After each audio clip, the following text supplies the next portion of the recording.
Nos primeiros vídeos dessa série sobre Pátio de Alexandria, a gente já começou a falar sobre várias questões relacionadas a essa personagem, mas a gente ainda não tocou numa questão que às vezes é a que mais suscita a curiosidade das pessoas sobre Hipátia, que é o fato dela ser uma mulher filósofa na antiguidade, né?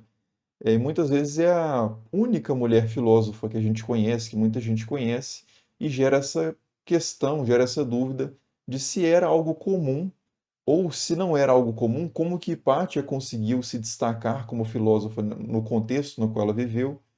Então tem uma série de questões aí relacionadas a esse fato de Hipátia ser uma mulher filósofa na antiguidade que a gente tem que considerar e responder aqui nesse vídeo que vai ser, portanto, dedicado exatamente a isso, né? Havia outras mulheres filósofas no contexto de Hipátia? Quais eram os obstáculos ali para as mulheres serem filósofas no tempo de Hipátia? E coisas relacionadas. Então, para começar, a gente tem que falar que sim, de fato, havia muito preconceito relacionado às mulheres na antiguidade greco-romana. Em Atenas, por exemplo, as mulheres estavam totalmente excluídas da política, né? Em Esparta, até que as mulheres tinham um papel na política maior, e podiam ter propriedade e coisas do tipo, mas mesmo assim não tinham uma posição de igualdade com os homens. E no contexto romano, e parte já está dentro aí de um contexto em que o Egito, onde ela vive, é dominado pelo Império Romano. No Império Romano também a política é dominada completamente por homens, né? Não tem nenhuma imperatriz romana e também não há magistrados, políticos, cargos oficiais que são dedicados às mulheres. O que há, a posição pública que as mulheres geralmente conseguem ter algum tipo de destaque nessa sociedade greco-romana é como sacerdotisas, né? A gente vai voltar a isso, inclusive, mais para frente nesse vídeo, porque isso pode ter uma relação com o papel das mulheres na filosofia antiga, ou pelo menos com a possibilidade de ser filósofa mulher na antiguidade. Mas guarde isso por enquanto, essa questão das mulheres sacerdotisas, e vamos voltar para a questão do preconceito contra as mulheres na antiguidade, porque a gente precisa falar também de outro tipo de limitação que a sociedade greco-romana as sociedades greco-romanas impunham às mulheres, que não é só essa questão de uma exclusão do espaço público, de uma forma assim legal ou oficial, mas existia também um preconceito filosófico contra as mulheres. Platão, por exemplo, dizia que o potencial natural de uma mulher para a virtude é inferior ao de um homem. Então, ela é proporcionalmente um perigo maior, talvez até duas vezes maior, do que um homem que não tem as virtudes cultivadas. Esse é um argumento que o Platão coloca nas leis para que as mulheres fossem educadas. É um argumento a favor da educação das mulheres, mas perceba que nesse argumento, a base do argumento é de que as mulheres devem ser educadas por serem inferiores. É mais perigoso deixar uma mulher sem educação, sem o cultivo das virtudes, do que um homem, porque o homem tem um potencial natural maior para as virtudes. Então existe esse preconceito dentro da própria filosofia em relação às capacidades das mulheres, né? E Aristóteles também, de uma forma até mais forte, vai falar contra a condição de mulher, colocando a condição de mulher como inferior ao masculino, dizendo, por exemplo, na política, que no que diz respeito aos sexos, o masculino é por natureza superior e o feminino inferior. O masculino rege e o feminino se submete. Então está claríssima essa relação, essa concepção da mulher sendo inferiorizada, né, dentro da própria filosofia, que, claro, expressa também esse contexto mais amplo social que colocava as mulheres tendo um papel secundário, né, praticamente um papel de escravas. Né, e a mulher é constantemente comparada em textos filosóficos, inclusive do próprio Aristóteles, com os escravos, né? A mulher um pouquinho só acima ali dos escravos na hierarquia do ser, digamos assim, né? E no caso de Hipátia, no contexto mais específico de Hipátia, fica uma questão que é, a Hipátia recebeu educação, né, e a gente viu também que Platão defendia a educação das mulheres. Então, apesar das mulheres estarem excluídas, por exemplo, da política e serem vistas como menos propícias ou tendo menor capacidade de desenvolverem as virtudes, ainda assim existia algum tipo de educação feminina. As mulheres tinham acesso a algum tipo de educação, as mulheres da elite, pelo menos, tinham acesso a algum tipo de educação, que foi o caso de Hipátia, né? Na Alexandria de Hipátia, tanto os homens quanto as mulheres das elites eram educados desde cedo por uma questão bastante social, de distinção. As elites elas compartilhavam uma certa cultura, um certo repertório, uma maneira de falar, uma maneira de agir, e tudo isso era comunicado por meio da educação, né? Então as mulheres, assim como os homens, desde novas tinham algum tipo de educação, educação na gramática, na qual elas liam textos clássicos, né, para ter esse repertório de histórias moralizantes, histórias comuns, referências numa conversa, para mostrar que é culto e, portanto, tem o seu lugar ali nas elites. Então tem esse tipo de educação, tem uma educação retórica relacionada à forma de falar, tem uma educação também, à medida que homens e mulheres avançam nessa educação, tem uma educação também relacionada à filosofia, às artes, né, à música, à astronomia, à matemática. Tudo isso, homens e mulheres nas elites tinham acesso. A questão é que, no caso dos homens, existia um estímulo muito maior a participar dessa educação, a buscar e cultivar essa educação e se manter nela por mais tempo, porque o Império Romano ele reservava muitos cargos de magistrado, cargos oficiais, a pessoas com formação filosófica. Então era uma perspectiva de carreira para os homens. Para as mulheres, não. Então, muitas vezes, como as mulheres não tinham essa perspectiva de carreira em cargos oficiais, porque os cargos oficiais eram exclusivamente masculinos no Império Romano, essas mulheres tinham menor estímulo a continuar por muito tempo eh, nesse treinamento, né, filosófico. Então, muitas vezes as mulheres eram educadas só até o ponto mais básico de já terem essa desenvoltura intelectual suficiente para se distinguir socialmente como uma pessoa culta e também para preparar os seus filhos, né, filhos homens principalmente, dentro da cultura culta, né, da educação culta ali do mundo de Alexandria, que valorizava sobretudo a educação grega, né, era um mundo de cultura grega, um mundo helenístico. Mas então você tem, esse é um dos motivos pelos quais as mulheres ficavam menos sendo expostas à educação, e outro motivo é que quando geralmente tanto os homens quanto as mulheres se casavam, eles abandonavam a educação, abandonavam essa questão por uma questão prática de passarem a tomar conta ali das suas propriedades ou de assumirem uma carreira que demanda ali um empenho na tarefa específica, né? Não tem mais tempo, por assim dizer, para se dedicar à leitura de textos clássicos e coisas do tipo. Então, os homens, ao se casarem, as mulheres, ao se casarem, vão geralmente abandonar a educação o percurso de aprendizagem filosófica, só que isso para os homens acontecia muito mais tarde, porque os homens se casavam muito mais tarde do que as mulheres na sociedade, por volta dos 30 anos, enquanto que as mulheres já se casavam por volta dos 15. Então, o casamento, apesar de ser um ponto final, muitas vezes, na educação para homens e mulheres, era um ponto final dado muito mais cedo na vida das mulheres, né? Então, as mulheres que acabavam se tornando filósofas, muitas vezes ou eram mulheres que não se casavam, como o caso de Hipátia, ou mulheres que se casavam com homens que eram filósofos, ou dentro de famílias tradicionalmente relacionadas à filosofia. Aí isso era um obstáculo menor e a educação filosófica da mulher era valorizada, né? Mas esse caso era muito minoritário, né? Mas então, a gente pensando no próprio caso de Hipátia, Hipátia teve um pai filósofo, então ela se enquadra nessa questão de famílias mais filosóficas, o pai dela era Teão de Alexandria, que era membro do Museu de Alexandria, que era uma grande distinção social e filosófica, intelectual. Então ela teve esse apoio, por assim dizer, certamente do pai para o cultivo da filosofia, e como eu disse, ela não se casou, né? Então ela não teve esse obstáculo, né? Porque o casamento era muitas vezes, como eu disse, um obstáculo no percurso filosófico, ela não teve esse obstáculo na sua vida, né? Só que o caso de Hipátia é só um de alguns casos que a gente conhece no seu próprio contexto de mulheres filósofas.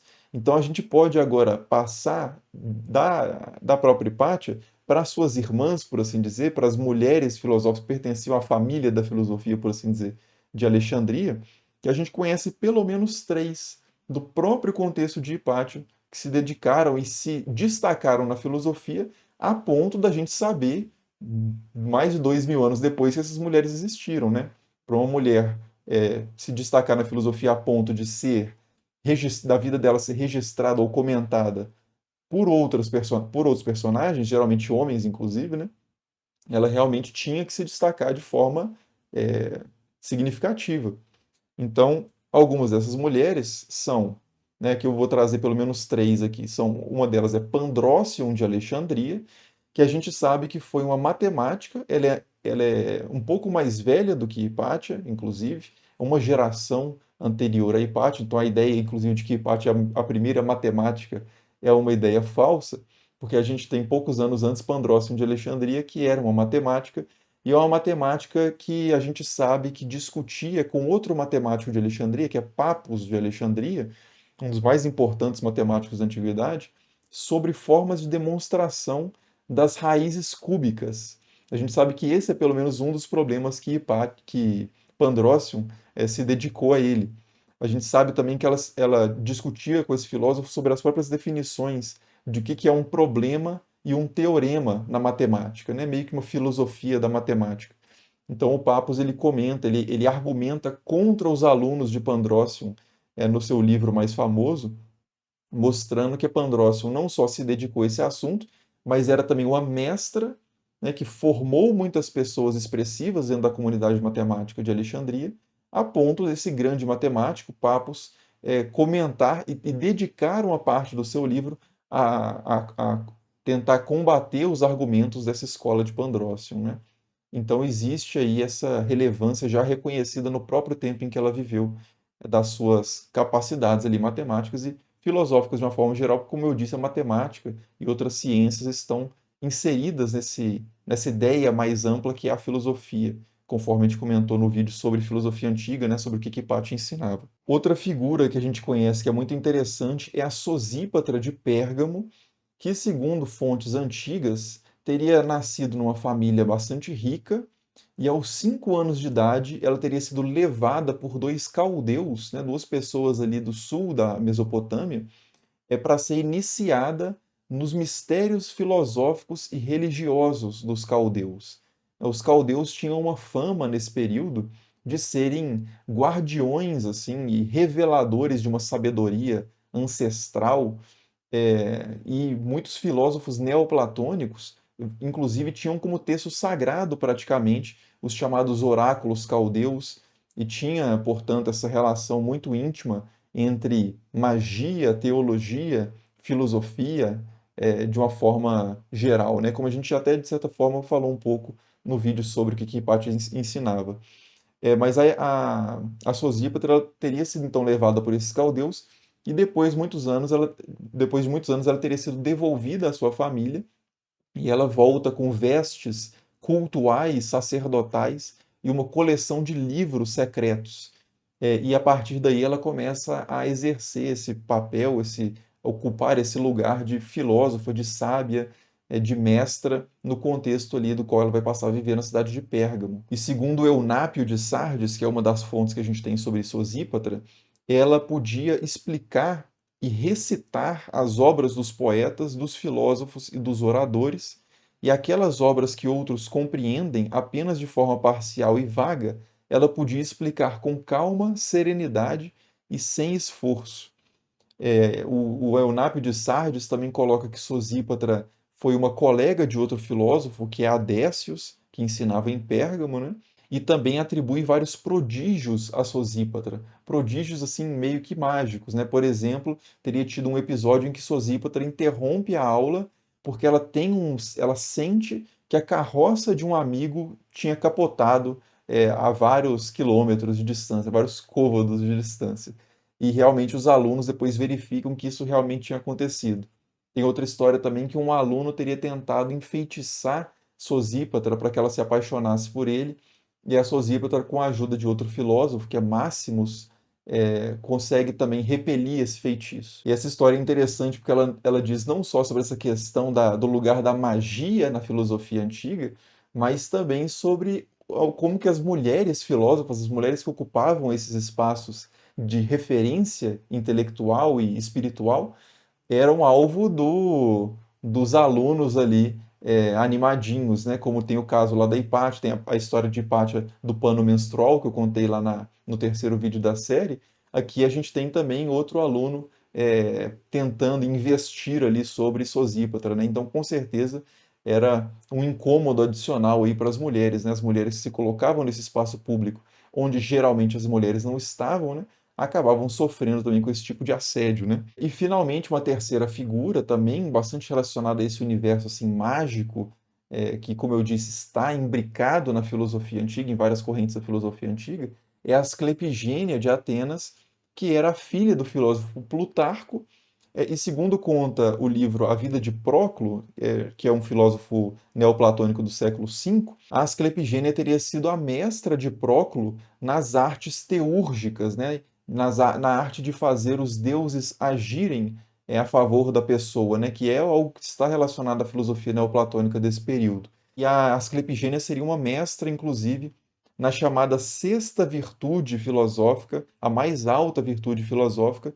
descrita pelo filósofo Nestórios, que era a presciência, né? O saber as coisas antes delas acontecerem. Essa arte da presciência teria sido passada do filósofo Nestórios para Plutarco, e de Plutarco para Asclepigênia, que teria passado finalmente essa arte para Próclo, né, que é o protagonista do livro pelo qual a gente ouve falar de Asclepigênia, né? Não existem muitas outras fontes sobre ela na antiguidade, não. E uma coisa também que é interessante falar sobre a Asclepigênia é que, diferente de Hipátia e de Pandrócion, que a gente sabe que fundaram escolas, e também diferente de Sosípatra, que a gente sabe que tinha alunos associados pelo menos a outra escola, que era a escola de Adécios, a Asclepigênia não tinha, não fundou propriamente uma escola. Ela tinha uma forma de ensino mais esotérica, mais iniciática ali, particular, mas de qualquer forma era um tipo, por mais estranho que possa parecer, era um tipo de vida e expressão filosófica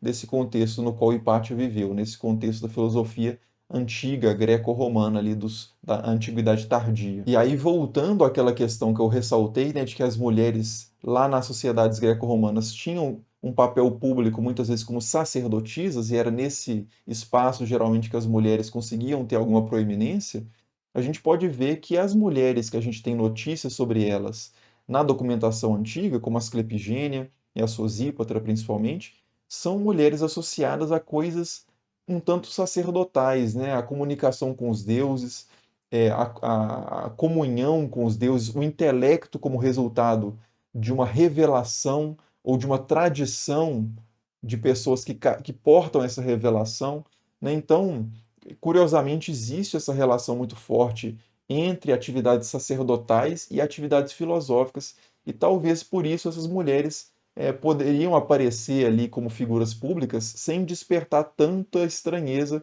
ou sem serem vistas como ocupando lugares que não deveriam. Mas enfim, né, para resumir, então, havia outras mulheres filósofas no tempo de Hipátia? Havia, não eram maioria nem de longe, mas havia essas mulheres, apesar do desprezo filosófico que muitas vezes aparecia, como nas tradições de Platão e Aristóteles, que por mais que estejam distantes de Hipátia no tempo, eram as principais autoridades ainda lidas pelos filósofos com os quais Hipátia conversava, e eram inclusive as principais referências filosóficas de Hipátia, né? Platão certamente era uma referência muito importante filosófica para Hipátia. Então, mesmo apesar desse desprezo pela condição feminina na filosofia antiga, algumas mulheres conseguiram ocupar esse espaço, né? De serem filósofas, mestras, sábias, atuarem de forma pública pelos seus méritos, virtudes intelectuais, éticas, etc., né? Vencendo aí diversos obstáculos sociais também, né? Inclusive esses micro-obstáculos, como esses tipos de assédio que a gente vê Hipátia e Sosípatra, por exemplo, sofrendo dos seus alunos, né? Certamente os olhares ali incomodavam bastante, a relação com essas mulheres de talvez um respeito menor do que o devido acontecia com frequência, mas mesmo assim a gente vê essa presença feminina, né, na antiguidade, de filósofas mulheres, né, na antiguidade. É interessante até que um autor do século XVII, que é Gilles Ménage, ele compôs um inventário de mulheres filósofas aí há muito tempo, né, no século XVII, e contou 65 mulheres filósofas na antiguidade. As pessoas conhecem em geral só Hipátia, né, quando Hipátia é conhecida, mas há várias outras filósofas femininas na antiguidade, né? Essa lista, inclusive, já foi bastante expandida depois do século XVII, naturalmente, né? Mas fica aí, então, atestada, né, essa presença feminina contra tudo e contra todos no contexto de Hipátia. E nos próximos vídeos, então, a gente vai falar um pouco mais sobre o assassinato de Hipátia, qual as razões para esse assassinato, que tem uma certa relação com o que a gente falou nesse vídeo. Mas por enquanto é isso. Se você não é inscrito no canal, nem se interessa por esses temas, já se inscreva aí para acompanhar os próximos vídeos. Se não viu também os anteriores, confira aí a playlist. Eu vou deixar um link fixado no primeiro comentário aí embaixo. E é isso. Nos vemos aí nos próximos. Até mais.